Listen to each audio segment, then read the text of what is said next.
illustration by Eddie Alvarez, The Washington Post. Photos by Jahi Chiquendia. Washington Post. U.S. Senate, D. in Istock in April 2016. At the height of the deadliest drug epidemic in U.S. history, Congress effectively stripped the Drug Enforcement Administration of its most potent weapon against large drug companies suspected of spilling prescription narcotics onto the nation's streets. By then, the opioid war had claimed 200,000 lives, more than 3 times the number of U.S. military deaths in the Vietnam War. Overdose deaths continue to rise. There is no end in sight.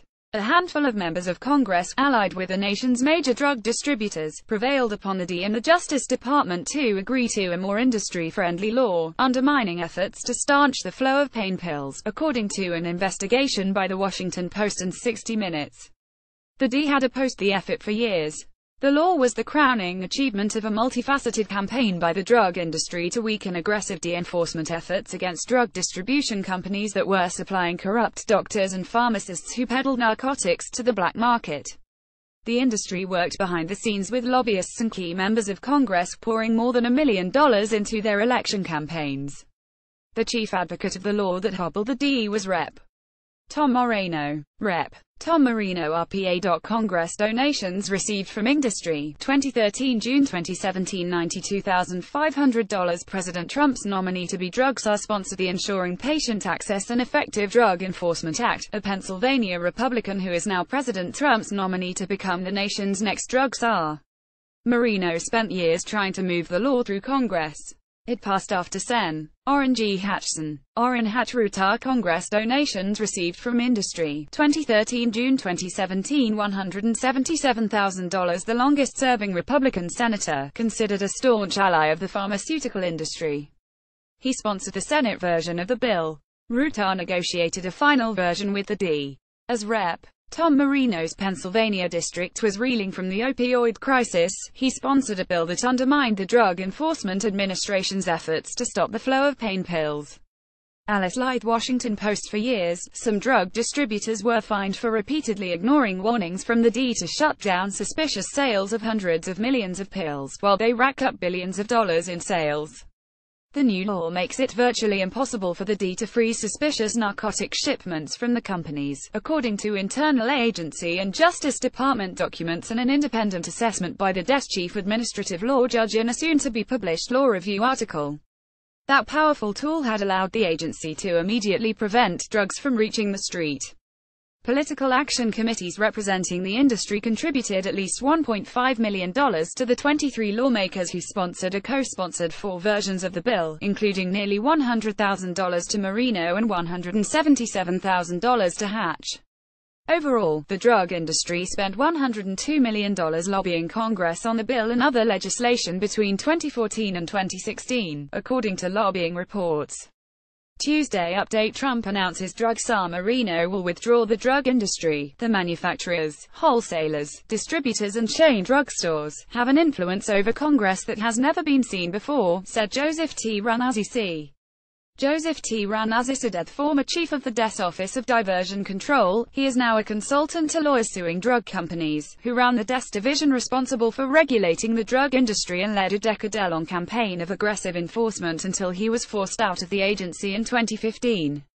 I mean, to get Congress to pass a bill to protect their interest in the height of an opioid epidemic just shows me how much influence they have. Besides the sponsors and co-sponsors of the bill, few lawmakers knew the true impact the law would have. It sailed through Congress and was passed by unanimous consent, a parliamentary procedure reserved for bills considered to be non-controversial. The White House was equally unaware of the bill's import when President Barack Obama signed it into law, according to interviews with former senior administration officials. Top officials at the White House and the Justice Department have declined to discuss how the bill came to pass. Lobbying expenses. 20,142,016 companies spent more than $102 million in support of the Ensuring Patient Access and Effective Drug Enforcement Act and other bills.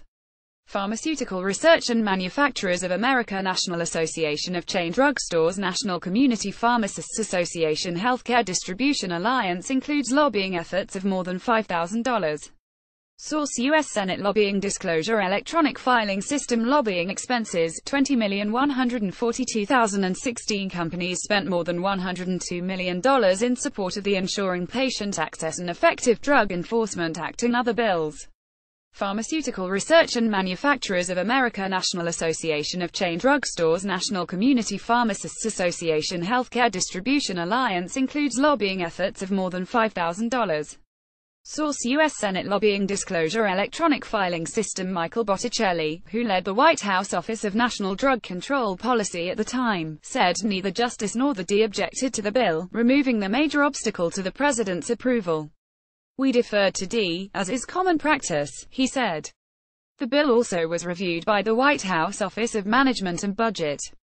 Neither the D nor the Justice Department informed OMB about the policy change in the bill, a former senior OMB official with knowledge of the issue said recently. The official spoke on the condition of anonymity because of the sensitivity of internal White House deliberations. The desktop official at the time, Acting Administrator Chuck Rosenberg. Former D Acting Administrator Chuck Rosenberg, D former Chief of Staff for then FBI Director James B. Comey, and former U.S. Attorney in Virginia and Texas before he was appointed to head the D in 2015. He resigned October 1, declined repeated requests for interviews. A senior D official said the agency fought the bill for years in the face of growing pressure from key members of Congress and industry lobbyists. But the D lost the battle and eventually was forced to accept a deal it did not want. "They would have passed this with us or without us," said the official, who spoke on the condition of anonymity. "Our point was that this law was completely unnecessary." Loretta E. Lynch, who was Attorney General at the time, declined a recent interview request. Obama also declined to discuss the law. His spokeswoman, Katie Hill, referred reporters to Botticelli's statement. The D and Justice Department have denied or delayed more than a dozen requests filed by the Post and 60 Minutes under the Freedom of Information Act for public records that might shed additional light on the matter. Some of those requests have been pending for nearly 18 months. The Post is now suing the Justice Department in federal court for some of those records. Hatch's spokesman, Matt Whitlock, said the D, which had undergone a leadership change, did not oppose the bill in the end. "We worked collaboratively with D and DOJ, and they contributed significantly to the language of the bill," Whitlock wrote in an email. D had plenty of opportunities to stop the bill and they did not do so. Marino declined repeated requests for comment. Marino's staff called the U.S. Capitol Police when the Post and 60 Minutes tried to interview the congressman at his office on September 12. In the past, the congressman has said that D was too aggressive and needed to work more collaboratively with drug companies. Drug industry officials and experts blame the origins of the opioid crisis on the overprescribing of pain pills by doctors.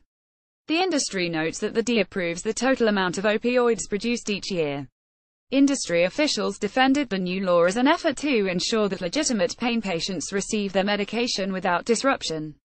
The industry had long complained that federal prescription drug laws were too vague about the responsibility of companies to report suspicious orders of narcotics. The industry also complained that the D communicated poorly with companies, citing a 2015 report by the Government Accountability Office, and was too punitive when narcotics were diverted out of the legal drug distribution chain. "To be clear, this law does not decrease enforcement against distributors," said John Parker, a spokesman for the Healthcare Distribution Alliance, which represents drug distributors. It supports real-time communication between all parties in order to counter the constantly evolving methods of drug diversion. But D Chief Administrative Law Judge John J. Mulrooney, IIDEA Chief Administrative Law Judge John J. Mulrooney, DOJ head of the D Administrative Court that handles pharmaceutical cases, he wrote a law review article sharply critical of the new law, has reached the opposite conclusion. At a time when, by all accounts, opioid abuse, addiction and deaths were increasing markedly, the new law imposed a dramatic diminution of the agency's authority, Mulrooney wrote in a draft 115-page article provided by the Marquette Law Review editorial board. He wrote that it is now all but logically impossible for the D to suspend a drug company's operations for failing to comply with federal law. The agency declined to make Mulrooney available for an interview. Barber provided a critical connection between D leadership, Congress, and the pharmaceutical industry. Congress DEA DOJ lobby industry. April 2006, Barber named top lawyer for the DES Office of Diversion Control. 20,060 2007 Ran Azizi and Barber launch a crackdown on drug distributors. September 2011 After Marino introduces a third version of his bill, Congress holds a hearing. Barber testifies in favor of the legislation. February 18, 2014 Rep. Tom Marino introduces the first version of the Ensuring Patient Access and Effective Drug Enforcement Act.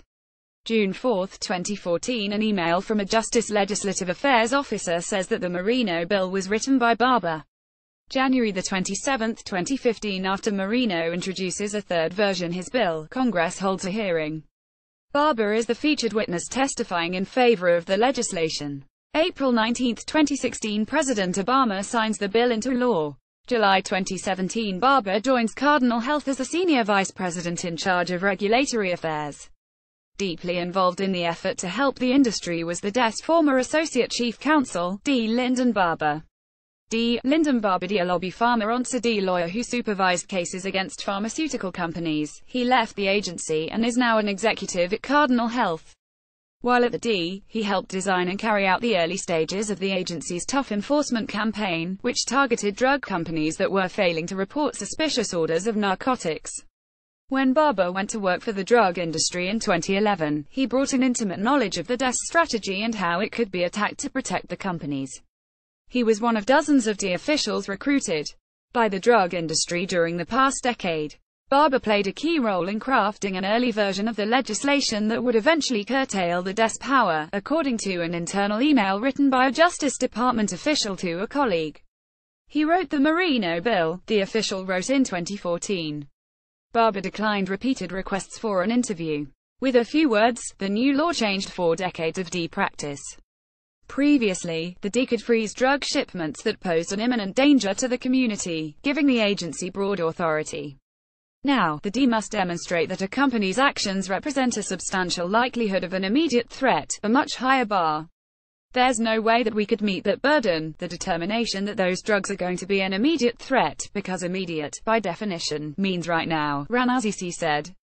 Today, Ran Azizi is a consultant for a team of lawyers suing the opioid industry. Separately, 41 state attorneys general have banded together to investigate the industry. Hundreds of counties, cities and towns also are suing. This is an industry that's out of control. If they don't follow the law in drug supply, and diversion occurs, people die. That's just it, people die, he said. And what they're saying is, the heck with all compliance. Well, just get the law changed.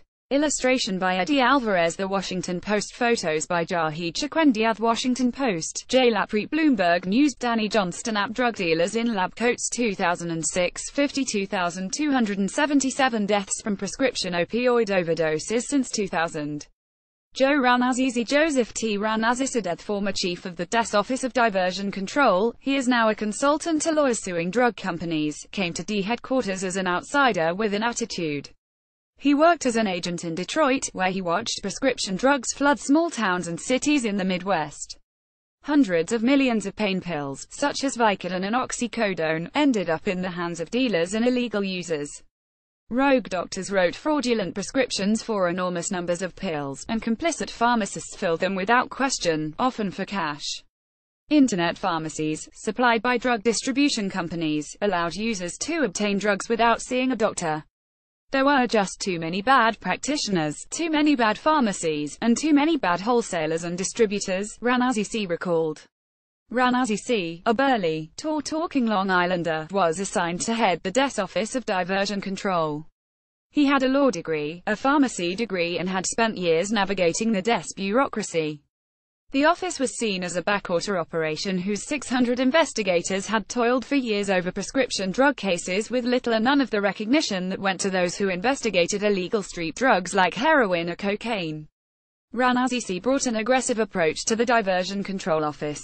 The year he took over, Lyndon Barber, a lobby pharma D lawyer who supervised cases against pharmaceutical companies, he left the agency and is now an executive at Cardinal Health, was promoted to run Diversion Control's litigation office, which crafted the legal arguments that supported the team. He was a former Army lawyer who served in Iraq.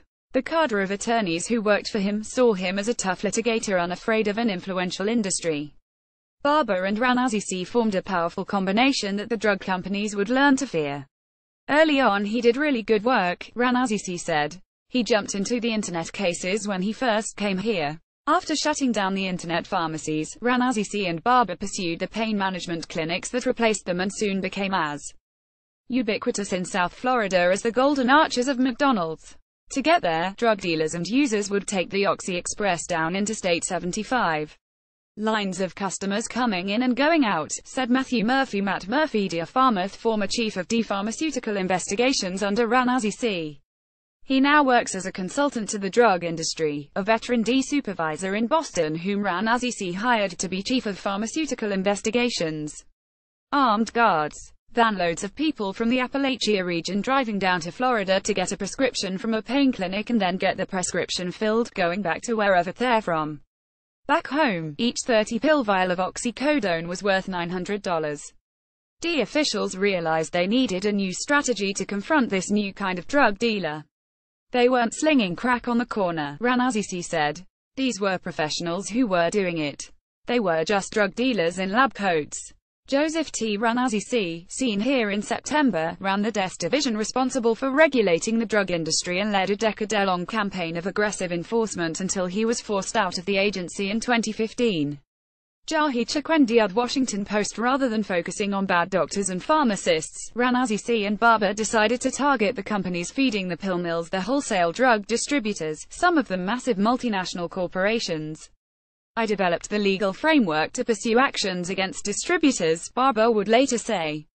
We initiated a record number of administrative actions. The government collected record-setting civil penalties.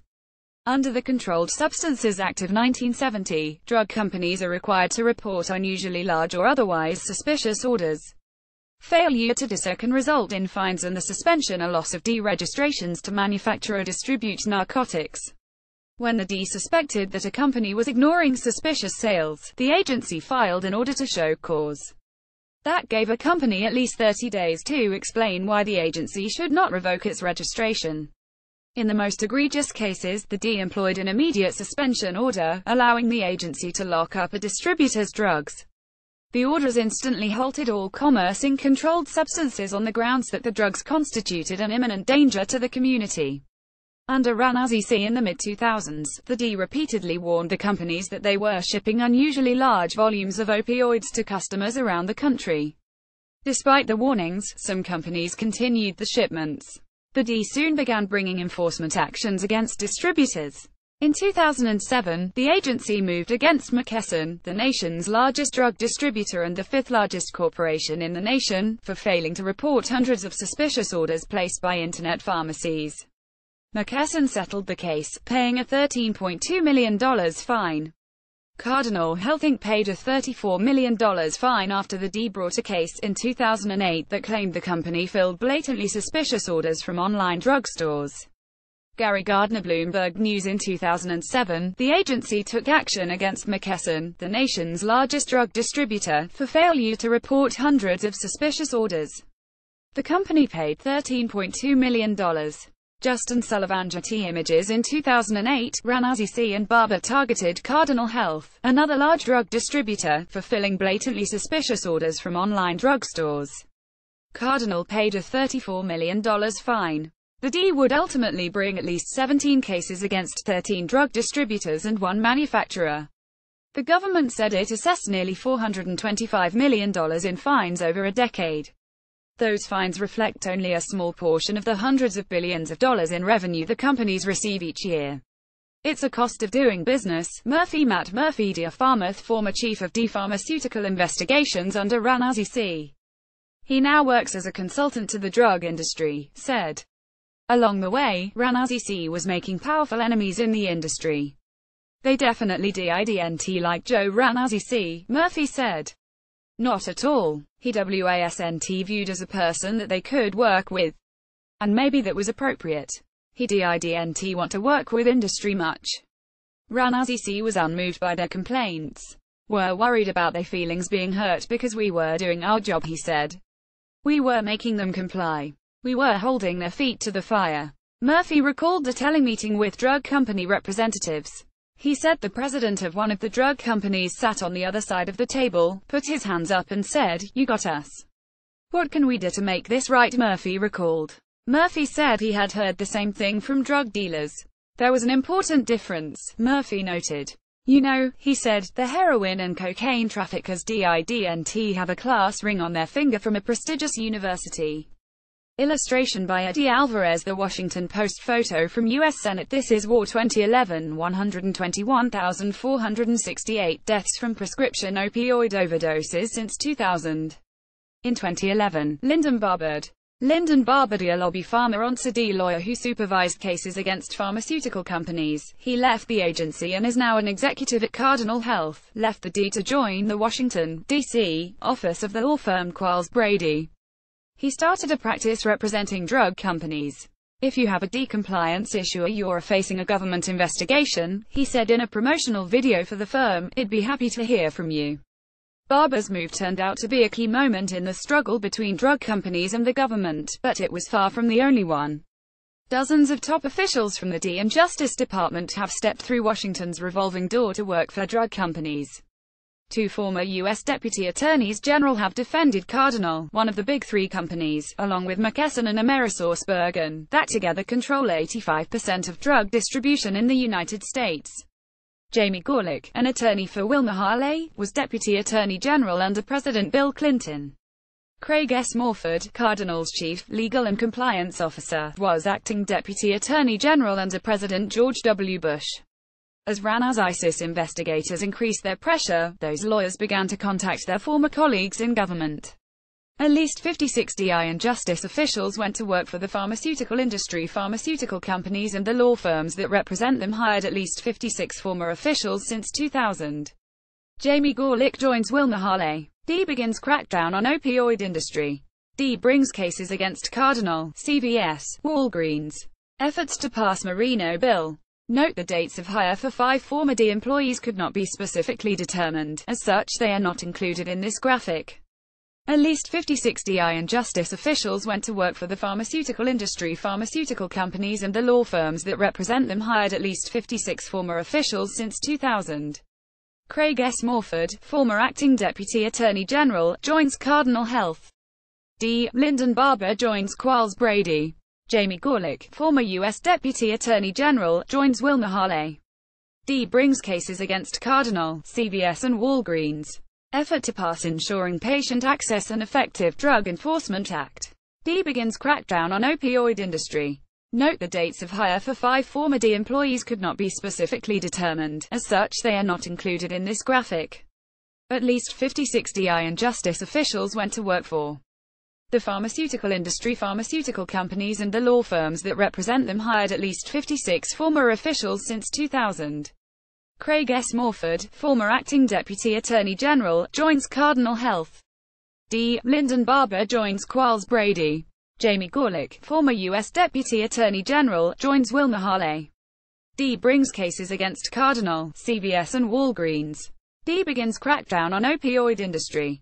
Effort to pass Ensuring Patient Access and Effective Drug Enforcement Act. Note the dates of hire for 5 former D employees could not be specifically determined. As such, they are not included in this graphic.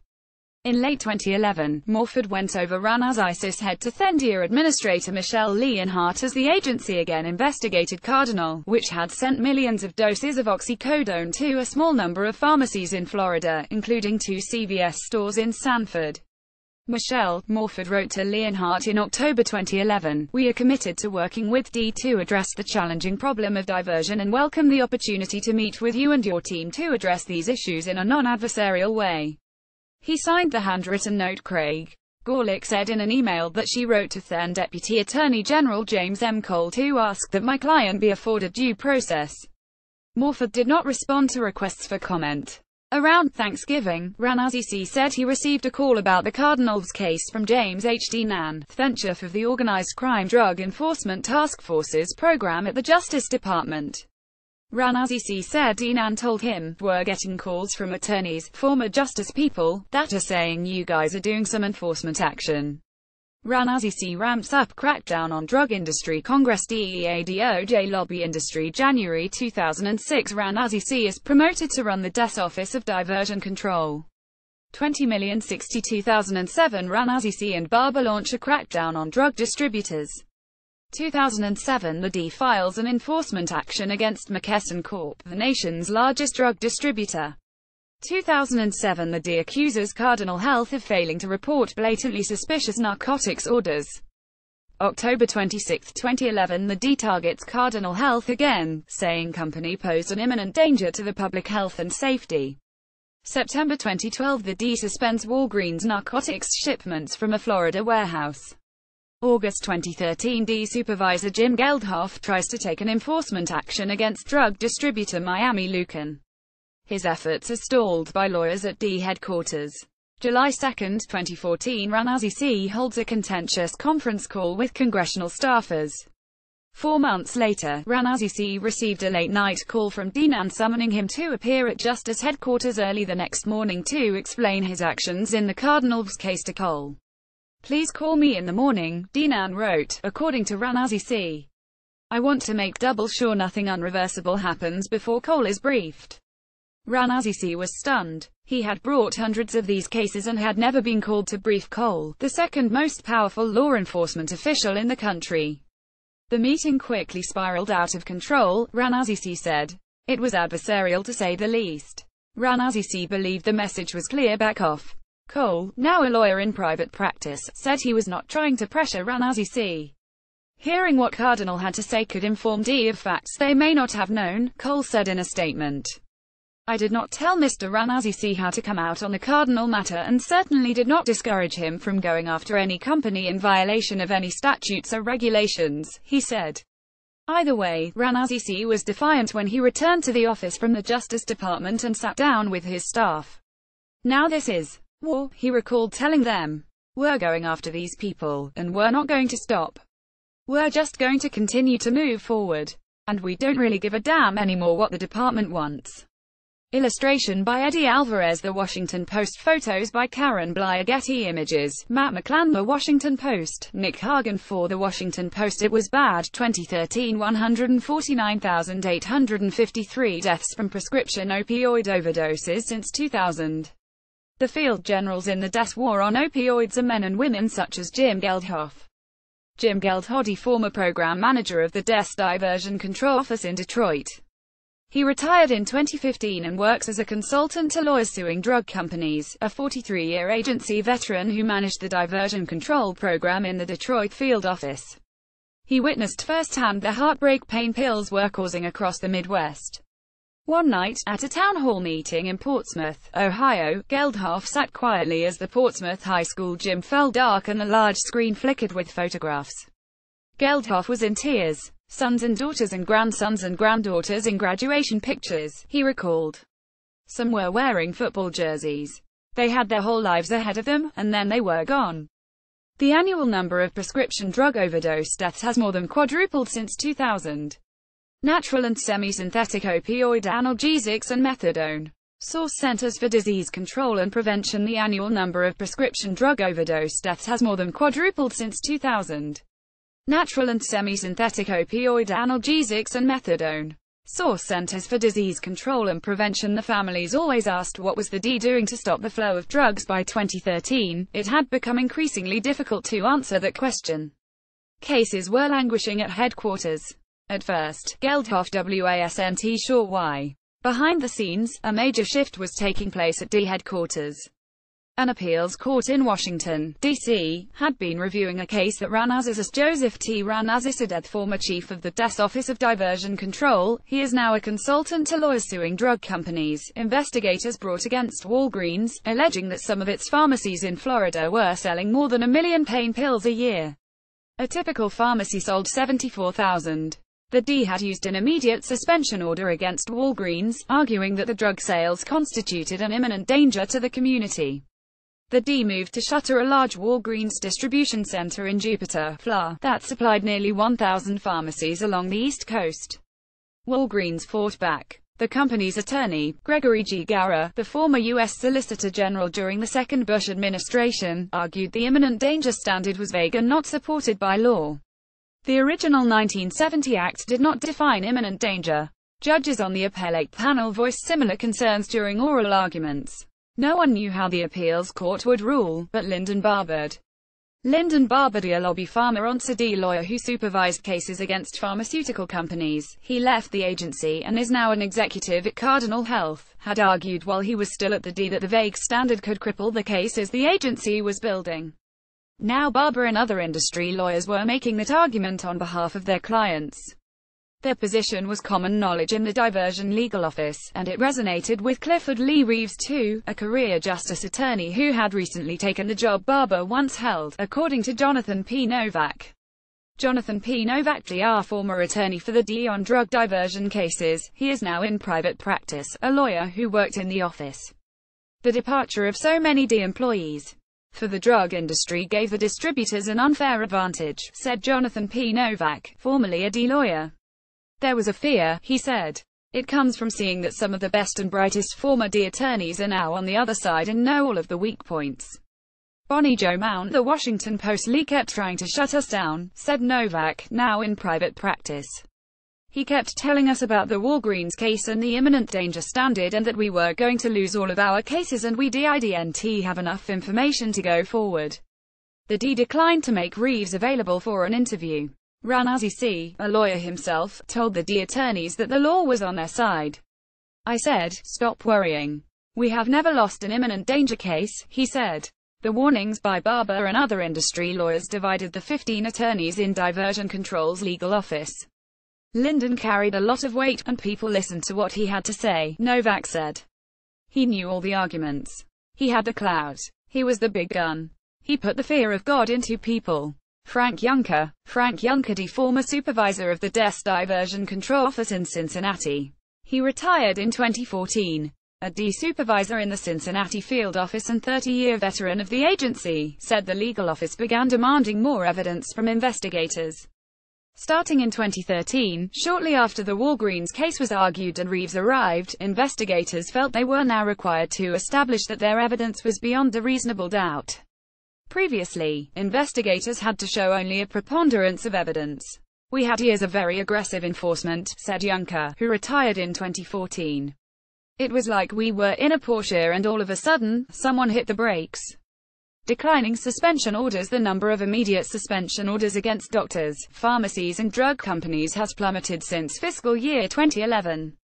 65 immediate suspension orders. Source: Drug Enforcement Administration. Declining suspension orders. The number of immediate suspension orders against doctors, pharmacies and drug companies has plummeted since fiscal year 2011. 65 immediate suspension orders. Source: Drug Enforcement Administration. D officials later said the standards did not change. Novak, Jonathan P. Novak, Jr., former attorney for the D on drug diversion cases, he is now in private practice, said Reeves, and his second-in-command, Jason Hadges, also required investigators to transcribe their interviews and hire high-priced expert witnesses, even though there was no budget for them. Novak said it seemed like there was never enough evidence to please his bosses.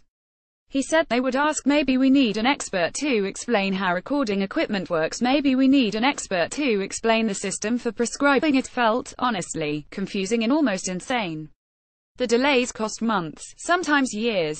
Geldhoff. Jim Geldhody, former program manager of the DES Diversion Control Office in Detroit. He retired in 2015 and works as a consultant to lawyers suing drug companies. The D program manager in Detroit was investigating a mid-size Ohio-based drug distributor. Between 2007 and 2012, Miami-Lucan had shipped 20 million doses of oxycodone and hydrocodone to pharmacies in West Virginia. About 11 million wound up in one county, Mingo, population 25,000. Despite the rising death rate in West Virginia, the highest in the nation, Geldhoff said his pleas in 2013 to halt Miami-Lucan's operations were ignored by the legal office at headquarters. First we got blown off by the company, he said, and then we got blown off by our own lawyers. Novak suspected another reason for the slowdown. At times, he said, some of his colleagues appeared more concerned with pleasing the industry than working on behalf of the public. Some of the lawyers had simply given up fighting the industry and seemed to be preparing for a future working with the companies they were supposed to be regulating, he said. It was not just one person who left the office, everyone started to leave. That's your payout. You do your time, and more people were auditioning for the industry. It stopped us from doing our jobs. The departures gave the industry an unfair advantage, Novak said. There was a fear, he said. It comes from seeing that some of the best and brightest former D attorneys are now on the other side and know all of the weak points. Their fingerprints are on memos and policy and emails. Illustration by Eddie Alvarez. The Washington Post. Photo by Mark Wilson. Getty Images. The lawmakers 2014 164,691 deaths from prescription opioid overdoses since 2000. The major drug companies also brought their campaign to Capitol Hill. One of their key allies was Tom Moreno. Rep. Tom Marino. RPA. Congress donations received from industry. 2013 June 2017 $92,500. President Trump's nominee to be drug czar sponsored the Ensuring Patient Access and Effective Drug Enforcement Act. Then a twat-term Republican congressman from Williamsport, PA. Marino was a former county and federal prosecutor with deep hometown ties to a district that was reeling from the opioid epidemic. On February 18, 2014, Marino introduced the Ensuring Patient Access and Effective Drug Enforcement Act, making an effort to define what constitutes imminent danger. The proposal raised the death standard for suspending drug shipments by requiring that the agency establish a significant and present risk of death or serious bodily harm that is more likely than not to occur. Rep. Tom Marino, drug czar nominee and the opioid industry's advocate in Congress. It attracted 14 Republican co-sponsors, chief among them Rep. Marsha Blackburn. Rep. Marsha Blackburn. Tennessee. Congress donations received from industry. 2013 June 2017 $120,000. Co-sponsored all three versions of the Marino bill in the House, and asked for a Justice Department investigation into Tennessee C. Tennessee, also from a region in the grip of the epidemic. The D mobilized to defeat Marino's measure. One internal D memo obtained by the Post and 60 Minutes noted that the bill essentially eliminates the agency's power to file immediate suspension orders of drug shipments. The new law is fixing a problem that doesn't need fixing, a D official wrote. U.S. Rep. Tom Marino RPA, left, was the chief advocate of the law that weakened the death enforcement abilities. Seen with Rep. Trey Gowdy RSC. In 2015, Marino is President Trump's nominee to become the nation's drug czar. Andrew Harrer. Bloomberg. On April 8, 2014, with the bill stalled, Marino confronted the nation's top law enforcement officer, Attorney General Eric H. Holder Jr., during a House Judiciary Committee hearing. Marino told Holder the D was treating the companies like illicit narcotics cartels. This mindset, it's extremely dangerous to legitimate business, Marino said. He told Holder that he wanted the Justice Department to meet with industry executives. When Moreno wrote to Holder 3 weeks later urging him to set up the meeting, the congressman added a handwritten note: "It would be great to work together on this, Tom." Within the D and the Justice Department, Marino's overtures to Holder set off alarms. On May 7, 2014, Matthew Straight, the desk congressional liaison officer, detailed ways to push back on Marino's bill, according to an email he wrote. It was followed by a flurry of D memos. One said, "This bill is without basis in case law or congressional findings." Another said the bill would constitute perhaps the greatest reduction in the Attorney General's authority under the Controlled Substances Act since the Act's passage in 1970. Later in May, Marino introduced a second version of his bill, with slightly altered language. Blackburn. Rep. Marsha Blackburn. Tennessee. Congress donations received from industry. 2013 June 2017 $120,000. Co-sponsored all three versions of the Marino bill in the House, and asked for a Justice Department investigation into Tennessee. Was again a co-sponsor, but this time 2 Democrats were on board. Rep. Peter Welch. Rep. Peter Welch. DVT. Congress donations received from industry. 2013 June 2017 $81,000. Co-sponsored the second version of the Marino bill in the House of Vermont, and Rep. Judy Chu. Rep. Judy Chu. D. Califf. Congress donations received from industry. 2013 June 2017 $26,000. Co-sponsored the second version of the Marino bill in the House of California. On June 4, Bill Tai, Marino's chief of staff, wrote to Peter Kadusik, Justice's top congressional liaison officer, thanking him for setting up a meeting with the industry executives. Tai asked Kadzyk to coordinate with the industry's point person Lyndon Barber. Lyndon Barber, a lobby pharma lawyer who supervised cases against pharmaceutical companies. He left the agency and is now an executive at Cardinal Health. Kadzyk wrote to a colleague at Justice about Barber. Lyndon Barber used to work for D. Jill Wade Tyson, another Justice Congressional Liaison Officer, responded in an email. He wrote the Marino bill. Illustration by Eddie Alvarez. The Washington Post photo by Manuel Balche Crap. Through the summer of 2014, as the fight over the second Marino bill unfolded, the congressman and other lawmakers pressed for a meeting with the D to understand why Ran Azizi. Joseph T. Ran Azizadeh, former chief of the DES Office of Diversion Control, he is now a consultant to lawyers suing drug companies, was so opposed. Congressional staffers set a conference call for July 2. Ran Aziz's relationship with the Hill was already frayed, and his disdain for diplomacy had become legendary. His aides advised him against joining the call. Ran Azizi ignored them. At first, the conversation was cordial. Ran Azizi and D officials discussed the legislation with staffers from the Judiciary and the Energy and Commerce committees. But the tone soon turned testy. One D official asked why the law was necessary. Drug industry pushes back Congress. DEA DOJ lobby industry. November 24, 2011. Ran Azizi learns that former justice lawyers now representing the drug industry are calling his bosses about his enforcement actions. February 2, 2012. Ran Azizi says he is summoned to Deputy Attorney General James Cole's office to explain his actions against Cardinal. 2013. Between 2013 and June 2017, drug industry groups donate some $1.5 million to members of Congress. March 2013. D.C. Appeals Court questions the legality of the DES suspension orders against Walgreens. August 2013. D. Supervisor Jim Geldof tries to take an enforcement action against drug distributor Miami Lucan. His efforts are stalled by lawyers at D headquarters. April 8, 2014. Marino asks then Attorney General Eric H. Holder to meet with the drug companies. July 2, 2014. Ran Azizi holds a contentious conference call with congressional staffers. September 25, 2014. Marino and a co-sponsor of his bill, Rep. Marsha Blackburn, demand an investigation into Ran Azizi for trying to intimidate the United States Congress. October 2015. Ran Azizi announces his retirement from the D.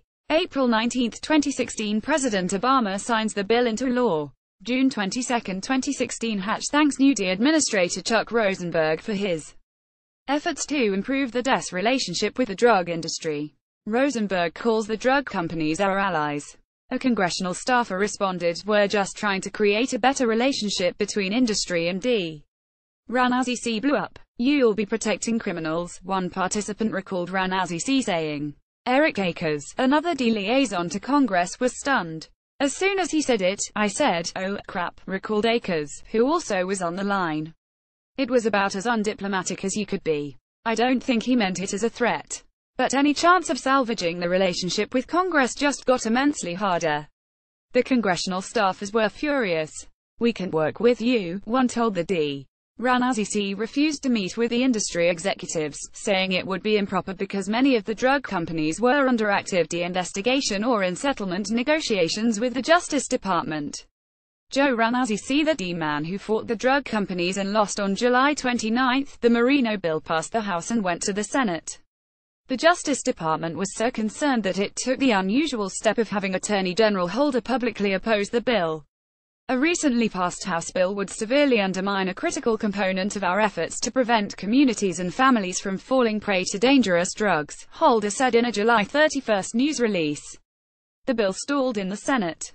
On September 18, during a congressional hearing, Marino complained to Leon Hart, the D administrator, about Ran Azizi's comments on the conference call. "It is my understanding that Joe Ran Azizi, a senior D official, has publicly accused we sponsors of the bill of, quote, supporting criminals, unquote," Marino told her. "This offends me immensely." A week later, Marino and Blackburn accused Ran Azizi of trying to intimidate the United States Congress and asked the Justice Department's Inspector General to investigate. Ran Azizi said he never said the bill would protect criminals. "I said that this bill is going to protect defendants that we have under investigation," he said in a recent interview. "And if they don't like the truth, well, I don't know what to tell them." Illustration by Eddie Alvarez. The Washington Post. Photo by Melina Marath. Washington Post. A new law 2015. 179,972 deaths from prescription opioid overdoses since 2000. With Ranazisi under attack, the industry effort gained momentum. Marino Rep. Tom Marino. RPA. Congress. Donations received from industry. 2013 June 2017 $92,500. President Trump's nominee to be drug czar sponsored the Ensuring Patient Access and Effective Drug Enforcement Act, introduced yet another version of his bill in the House on January 22, 2015. He announced that the Energy and Commerce Committee would hold the hearing 5 days later. One of the witnesses was Lyndon Barber. Lyndon Barber, a lobby pharma lawyer who supervised cases against pharmaceutical companies. He left the agency and is now an executive at Cardinal Health. Barber told the committee about the Walgreens case. He was still pressing the industry's long-standing argument about the need for a clearer legal definition of the DES imminent danger standard. The case had not ended up setting a precedent that undermined the standard. Rather than take the case to trial, the company agreed to settle and pay what was then a record $80 million fine. Still, Barber argued the D faced legal jeopardy. Indeed, many of my colleagues believe that the Walgreens case would have resulted in a narrowing of DES authority if the agency had not settled its dispute, Barber said. As a supporter of DES mission, I urge this committee to take legislative action that clarifies the meaning of imminent danger. Lyndon Barber helped design the DES aggressive enforcement campaign. When he left to work for the drug industry in 2011, he brought knowledge of the DES strategy and how it could be attacked to protect the companies. U.S. Senate on April 21, 2015, the House took up Marino's bill. On the floor of Congress, Marino said this bill will bring much-needed clarity to critical provisions of the Controlled Substances Act. In doing so, we will ensure that the DES authorities are not abused and threatened by future legal challenges, foster greater collaboration, communication and transparency between the D and the supply chain, create more opportunities to identify bad actors at the end of the supply chain and, most importantly, be certain that prescriptions are accessible to patients in need. The House passed the bill by unanimous consent. Not one lawmaker opposed the measure. That same day, Leon Hart, who had supported Ranazisi's aggressive approach, announced that she was retiring as D administrator amid reports that some of her agents had attended sex parties funded by Colombian cocaine cartels. For the industry and its supporters on Capitol Hill, the pieces were falling into place. A month later, the Justice Department named a new D chief who said he wanted to mend the rift between the agency and the drug industry. Chuck Rosenberg, former the D acting administrator Chuck Rosenberg, D former chief of staff for then FBI Director James B. Comey and former U.S. Attorney in Virginia and Texas before he was appointed to head the D in 2015. He resigned October 1, was a former U.S. Attorney in Virginia and Texas who had served as the chief of staff to then FBI Director James B. Comey. After Rosenberg came to the D, the agency began putting out a new message. Rosenberg wanted to paint a new face on the D for the Hill, said Regina LaBelle, the chief of staff for the White House's Office of National Drug Control Policy at the time. He wanted to show them the softer side of the D, and he wanted to work with industry. Michelle Leonhardt resigned as D administrator on April 21, 2015, amid reports that D agents had attended sex parties paid for by drug cartels. Chip Samoda Villager T Images. Chuck Rosenberg, who was acting administrator after Leonhardt's departure, said the agency had been slow to address the industry's concerns. Alex Brandon, Associated Press. In October 2015, one of the last remaining obstacles to the bill was removed. Ranazisi was pushed aside at diversion control. With the Inspector General's investigation into his comments hanging over his head, Ranazisi retired from the D after a 30-year career. The investigation went nowhere. But, Ranazisi said, it destroyed me. By this time, Holder had left and Lynch was the Attorney General. Her office informed Marino that the D had met with 300 industry representatives and Justice was committed to working more closely with the drug companies. We value these opportunities to communicate and work with our partners in the pharmaceutical industry, Kadsic, Lynch's Congressional Affairs Chief, wrote to Marino. At the same time, the D was in negotiations with Hatchson. Orrin Hatch. Utah Congress. Donations received from industry. 2013 June 2017 $177,000. The longest-serving Republican senator, considered a staunch ally of the pharmaceutical industry. He sponsored the Senate version of the bill, staffed to amend the bill for the Senate's consideration. The newly proposed language required the D to show that a company's conduct posed a substantial likelihood of an immediate threat of death, serious bodily harm or drug abuse before the agency could seek a suspension order. Whitlock, Hatch's spokesman, said the new language was proposed by the D. Senator Hatch has had a strong working relationship with D for his entire term of service and worked collaboratively for months with D here. Any claim that he tried to steamroll D or would ever seek to steamroll D is simply incorrect. A November 30 email from Tyson, the Justice Department Congressional Liaison Officer, to a Senate staffer shows that the D agreed to the bill with reluctance.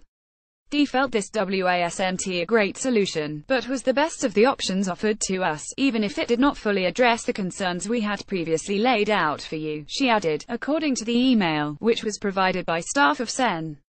Sheldon Whitehouse Drive-by, one of the bill's co-sponsors. The bill would also give drug companies the opportunity to submit corrective action plans, outlines of how they were going to fix problems, before the D could sanction them. The D would be required to consider those plans before imposing penalties. How the bill that weakened the D made it through Congress and onto President Obama's desk. Congress DEA DOJ Lobby Industry February 18, 2014 Rep. Tom Marino introduces the first version of the Ensuring Patient Access and Effective Drug Enforcement Act. April 7, 2014 After a hearing, the bill stalls in committee. April 8, 2014 Marino asks then Attorney General Eric H. Holder to meet with the drug companies. June 4, 2014 An email from a Justice Legislative Affairs officer says that the Marino bill was written by Barber. January 27, 2015 After Marino introduces a third version his bill, Congress holds a hearing. Barber is the featured witness testifying in favor of the legislation. February 12, 2015 Sen. Orrin Hatch introduces the measure in the Senate. November 30, 2015 DI and Justice negotiate with Hatch's staff on language in the bill. March 17, 2016 The bill passes in the Senate. April 12, 2016 The bill passes in the House. April 19, 2016 President Obama signs the bill into law. On March 17, 2016 the Senate passed the bill by unanimous consent. On April 12, the House approved the Senate version, also by unanimous consent. The bill still needed the president's signature. Opposition from the DOJ Justice could derail it, but the two agencies had given up the fight. The senior DOJ official said the agency worked with Congress to improve the bill under difficult political circumstances. The agency believed earlier versions of the bill would have forced it to meet a criminal standard before issuing immediate suspension orders. The original version of the bill was unworkable, the official said. The Congressional Affairs Office at the Justice Department told the White House Office of National Drug Control Policy that it no longer objected to the bill, according to Botticelli, then chief of the office. On April 19, Obama signed the bill. The White House issued a one-page news release announcing its enactment. Marino also issued a release taking credit for the legislation. With this law, our drug enforcement agencies will have the necessary tools to address the issue of prescription drug abuse across the country. I applaud the hard work of my colleagues on both sides of the aisle in Congress and President Obama for realizing the importance of this legislation. Industry groups also thanked Obama. They agreed to work with the D to ensure that the law is implemented efficiently and effectively, said John M. Gray, chief executive of the Healthcare Distribution Alliance, which represents the nation's drug distribution companies. 2 months after Obama signed the bill, Rosenberg appeared on Capitol Hill. Hatch praised him. I've been told the DES relationship with supply chain stakeholders has improved since you've taken the helm at D, the senator said. I want to just say I applaud your efforts on this front. He then asked Rosenberg how he viewed the relationship between the D and the opioid industry going forward. Rosenberg said the agency had been slow to address industry's concerns and had failed to communicate with them. The overwhelming majority, 99+%, are our allies in this thing, Rosenberg said. Illustration by Eddie Alvarez. The Washington Post photo from ISTOC Epilogue 2016 197,713 deaths from prescription opioid overdoses since 2000. John Mulrooney. D. Chief Administrative Law Judge John J. Mulrooney, DOJ head of the D. Administrative Court that handles pharmaceutical cases. He wrote a law review article sharply critical of the new law. The Chief D. Administrative Law Judge has been documenting the falling number of immediate suspension orders against doctors, pharmacies and drug companies. That number has dropped from 65 in fiscal year 2011 to 6 so far this fiscal year, according to the D. Not a single order has targeted a distributor or manufacturer since late 2015, according to Mulrooney's reports, which were obtained under the Freedom of Information Act. Mulrooney said in his reports that the judges under him were handling so few cases at the D that they began hearing the cases of other federal agencies. In his article planned for the winter issue of the Marquette Law Review, Mulrooney wrote, "If it had been the intent of Congress to completely eliminate the disability to ever impose an immediate suspension on distributors or manufacturers, it would be difficult to conceive of a more effective vehicle for achieving that goal." Mulrooney's article also criticized the law for allowing companies to submit corrective action plans before the D could sanction them. He likened the provision to allowing bank robbers to round up and return ink-stained money and agree not to rob any more banks. The D said in a statement last week that it is still pursuing reckless doctors and rogue businesses with a wide variety of tools. "We will continue fighting the opioid crisis and continue to use all the tools at our disposal to combat this epidemic," the statement said. Since the D started to crack down on the opioid industry a decade ago, pharmaceutical companies and the law firms that represent them have hired at least 40-60 officials, 32 of them directly from the division.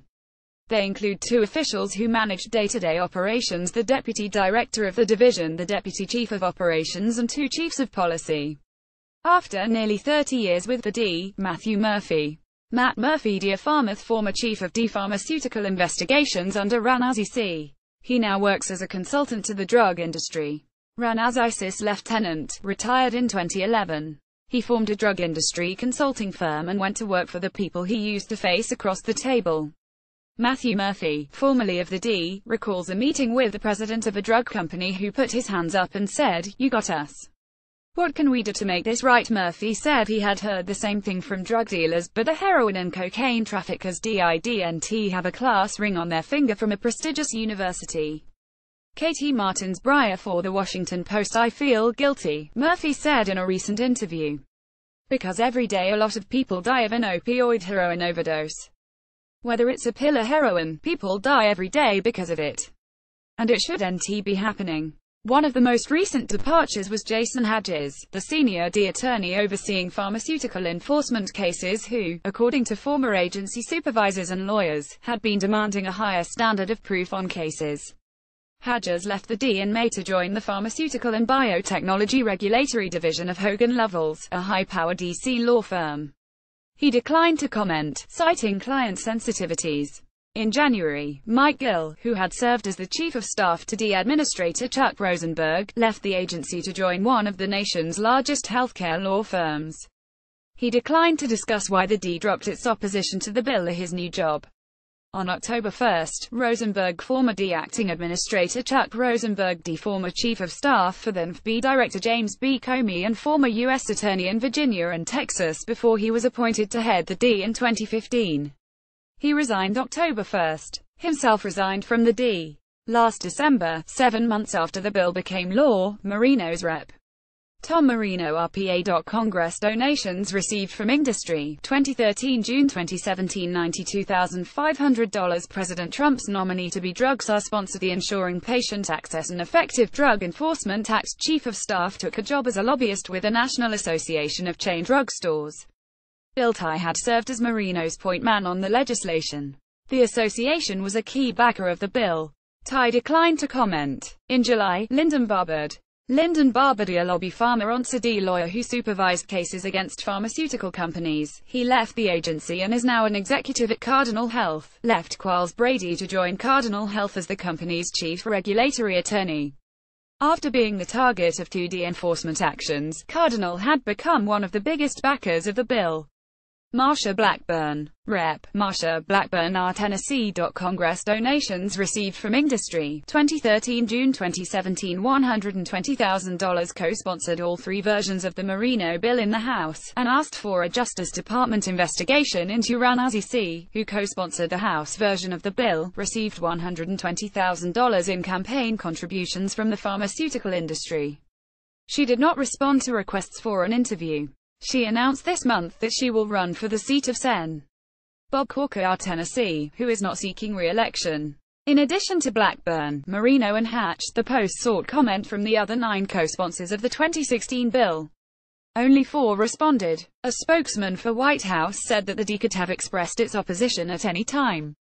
The fact that it passed the entire Senate without hearing any sort of communication that would have triggered concern of at least one senator doesn't really pass the smell test, the spokesman said. Jim Geldof. Jim Geldhody, former program manager of the DES Diversion Control Office in Detroit. He retired in 2015 and works as a consultant to lawyers suing drug companies. The D program manager in Detroit retired from the agency at the end of 2015 after 43 years on the job. He said the companies were fully aware of their responsibilities under the law. When you're selling 500,000 pills to some pharmacy and you're telling me that you don't know what the rules are for a suspicious order, said Geldhoff, who is now working as a consultant to lawyers suing the industry.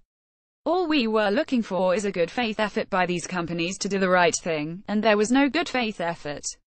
Greed always trumped compliance. It did every time. It was about money, and it's as simple as that. Just before Geldhoff left, his 2-year quest to persuade the D to take action against Miami Lucan finally paid off. In November 2015, the D accused the company of multiple violations of the law for allegedly failing to report orders for tens of millions of pain pills from pharmacies, most of them in West Virginia. That case, the most recent one to target a distributor, is pending. Of the millions of pills sent to Mingo County, many went to one pharmacy in Williamson, the county seat, population 2,924. In 1 month alone, Miami Lucan shipped 258,000 hydrocodone pills to the pharmacy, more than 10 times the typical amount for a West Virginia pharmacy. The mayor of Williamson has since filed a lawsuit against Miami Lucan and other drug distributors, accusing them of flooding the city with pain pills and permitting them to saturate the black market. Like sharks circling their prey, multi-billion-dollar companies descended upon Appalachia for the sole purpose of profiting off of the prescription drug-fueled feeding frenzy, the lawsuit says. People in Lycoming County, PA, who have lost a loved one to addiction gather regularly to share stories and comfort each other. Michael S. Williamson, Washington Post. Marino. Rep. Tom Marino RPA. Congress donations received from industry. 2013 June 2017 $92,500 President Trump's nominee to be drug czar sponsored the Ensuring Patient Access and Effective Drug Enforcement Act, now in his 4th term, continues to represent northeastern Pennsylvania and Lycoming County, population 116,000. His nomination as drug czar, which would put him in charge of the White House Office of National Drug Control Policy, is pending. Marino declined to be interviewed for this story, but last year he told the Post, "We had a situation where it was just out of control because of Rana Azizi," Marino said. His only mission was to get big fines. He didn't want to do anything but put another notch in his belt. Since 2014, the year Marino first introduced his bill, 106 people have died of opioid overdoses in Lycoming County. Over 6 days this summer, 53 people in the county overdosed on opioids.